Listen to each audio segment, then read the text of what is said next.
Good morning, friends. Today we are going to learn BA 3rd Introduction to Literary Criticism paper, Module 2nd, Part 1st, Classical Criticism. In the previous part, we learned the function of criticism and nature of criticism. Now this is the second module, Classical Criticism. What is the meaning of classical criticism and concept of tragedy, and what is the concept of tragic hero of Aristotle from Aristotle's Poetics is the part of this module. First part is of concept of tragedy and second part is of concept of tragic hero in Aristotle's Poetics. See what is the meaning of classical criticism and how it is emerged. The Longman's Dictionary of Contemporary English defines classical as being in accordance with ancient Greek or Roman models in literature or art, or with later systems and standards based on them, particularly with reference to balance, regularity, and simpleness of art. In classical criticism, what it says, this dictionary says it must be with reference to balance, regularity, and simpleness of art reflected in classical criticism. Roman and Greek models are the Greek models in literature is important in classical criticism. The 8th of the 4th centuries BC, a period yet to be paralleled in the history of human civilization for its brilliance in literature, philosophy, and the visual arts, is normally known as the Classical Age. If we see this century, 4th BC, we come to understand how this history of human civilization is famous in its brilliance in literature, philosophy, and visual arts. If we see the 4th century literature, 4th century philosophy, 4th century visual arts, these are the evergreen examples for every human civilization. Classics are works of fiction like Shakespeare, Jane Austen, Thomas Hardy that are relevant to all ages through all times. Classics are books that have stood the test of time for their relevance, their universal appeal, simplicity, regularity, and form had a sense of beauty and balance.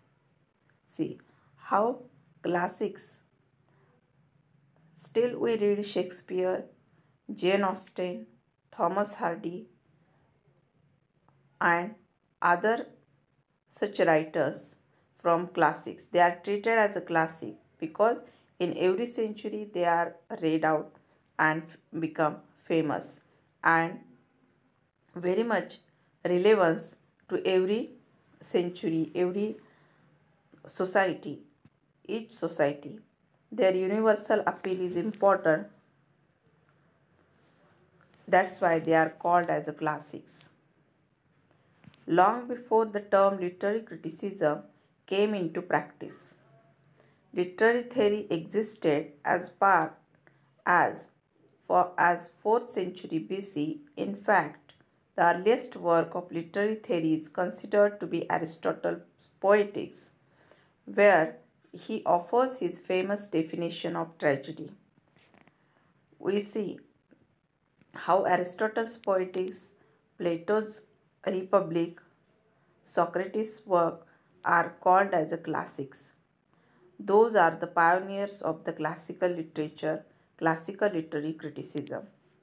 Plato and Aristotle in Greek and Horace and Longinus in Rome formed the core of classical criticism in ancient times. Classical criticism views the literary work as an imitation or reflection or representation of the world and human life. The primary criteria applied to a work is that of the truth of its representation to the subject matter that it represents or should represent. On the other hand, Aristotle, the most distinguished disciple of Plato, was a critic, scholar, logician, and practical philosopher.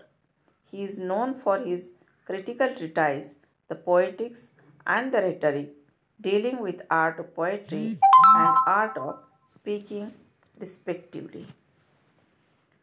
Aristotle examines poetry as a form of art and evaluates its constituent elements on the basis of its aesthetic beauty. Aristotle actually observed the then available forms of literature and analyzed them and codified the rules.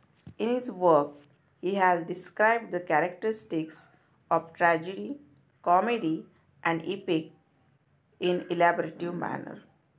In his Poetics, Aristotle defines poetry as an imitation, in Greek called as a mimesis, of human actions. See, we are going to learn the concept of tragedy from Aristotle's Poetics. You must understand it because it is a classical criticism and it is applied in every age.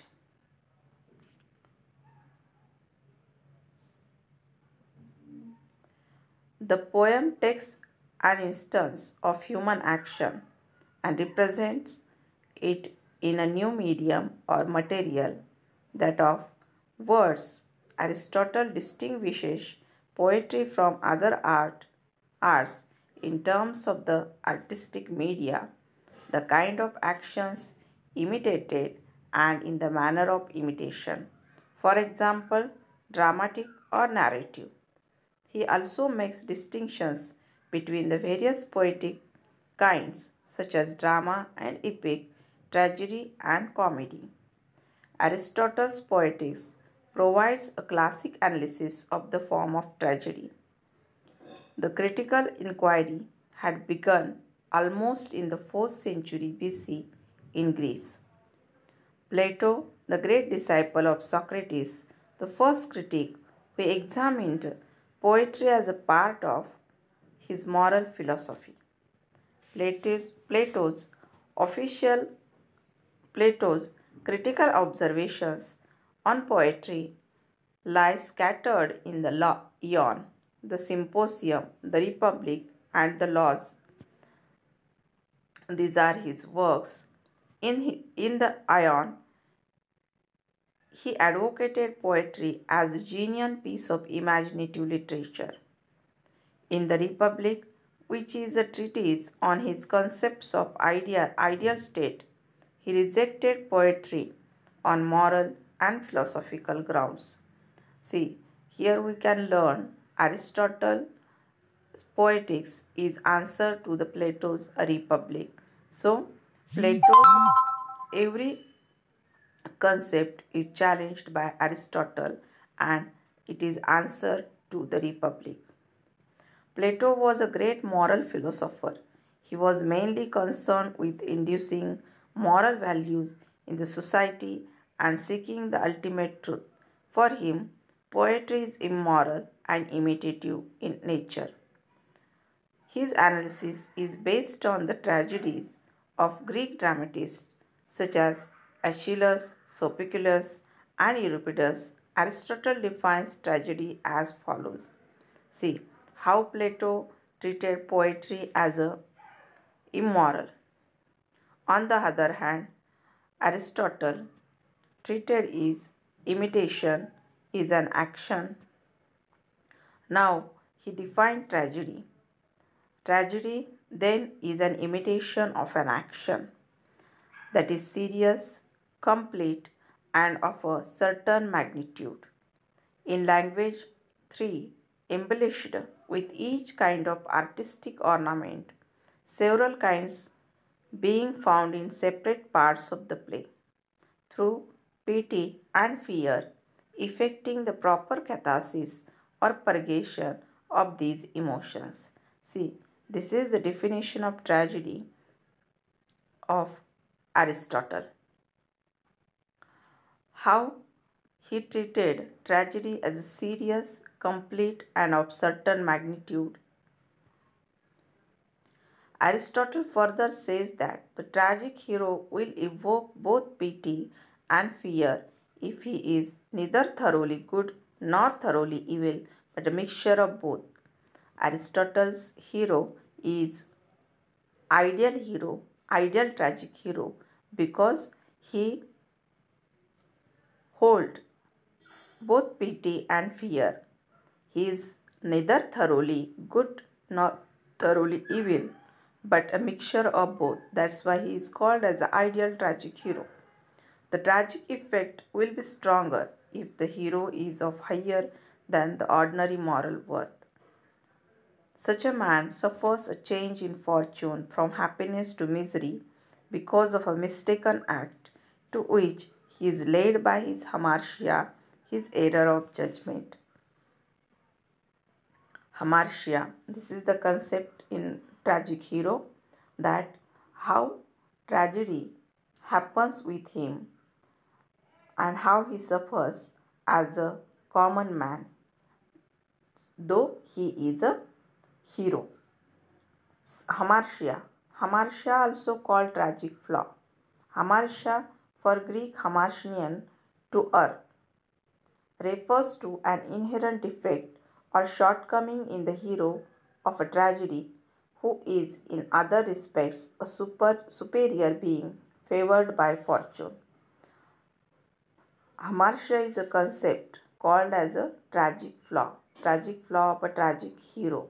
How his actions are mistaken and tragic flaw is responsible. Aristotle introduced the term casually in the Poetics in describing the tragic hero as a man of noble rank and nature whose misfortune is not brought about by villainy but by some error of judgment, that is called as a hamartia. The imperfection latter came to be interpreted as a moral flaw, such as Othello's jealousy or Hamlet's irresolution, although most great tragedies defy such a simple interpretation. Most importantly, the hero's suffering and its far 13 reaching reverberations are far out of proportion to his flaw. An element of cosmic collusion among the hero's flaw, chance, necessity, and other external forces is essential to bring about the tragic catastrophe. In chapter 15 of the Poetics, Aristotle deals with the art of characterization on an extended scale. He lists four essential of successful characterization.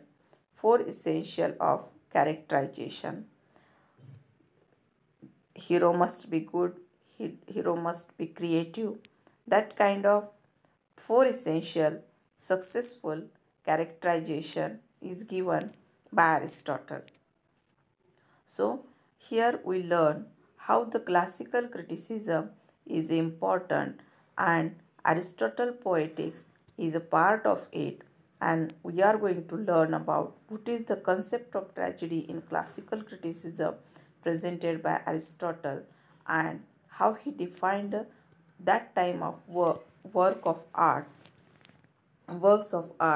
and created a concept of tragedy and the concept of ideal tragic hero. In the next lecture, we will see the essential of successful characterization. Till then, thank you.